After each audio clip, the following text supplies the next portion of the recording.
Today, our learning will be through a story. Once upon a time, there was a wise and noble king. His name was Janak. He was known for his curiosity about life's deepest truths. And one night, as he lay asleep in his huge and decorated royal bed and wrapped in silk sheets, he fell asleep. And he had a dream. It was so vivid, he was shaken to his core. In this dream, King Janak was not a king, but a poor beggar, begging for food.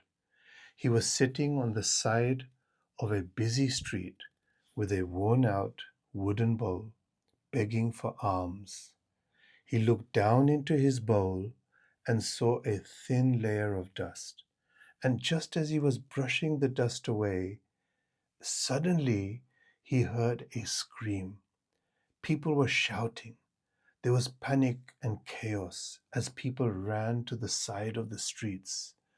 And before he could make any sense of it, he saw a massive black bull charging down the street. Its hooves were thundering like an approaching storm. The dream was so vivid that he could see the bull's bloodshot eyes burning with rage and sweat dripping from its nostrils. As it charged towards him, King Janak froze, unable to move. He couldn't breathe. The bull lowered its head, its sharp horns pointing directly at him. And just as it was about to strike, he woke up. Janak gasped for air. He had broken out in sweat, his heart pounding in his chest. He was back in his royal bed, surrounded by the soft glow of dawn. Servants hurried around, announcing the king is awake. But despite the familiarity of his surroundings, Janak felt disoriented. The dream had been so real, so real. The fear, the desperation, the bull, everything. It lingered in his mind like a shadow. As he sat up, a question arose within him. Which was real? The dream of being a beggar or this waking life as a king? Unable to shake the question, King Janak sought answers. He called upon the wisest sages in his kingdom, asking each of them, when I was dreaming, it felt so real. Now that I'm awake, this feels just as real.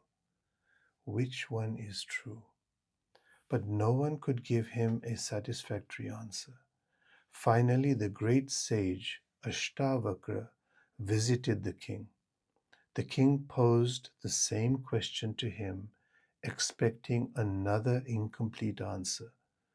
But to his surprise, Ashtavakra smiled and said, both are real. When you are dreaming, that is real. When you are awake, this is real. What changes is not the reality, but your state of awareness. Hearing this, a deep stillness settled over the king. He was intrigued by the sage's answer. He realized that the nature of reality was not tied to the dream or the waking world, but to the one who experiences both. It is the experiencer or the observer who is consistent in both. I want you to ponder on the deeper meaning of this story. Namaste.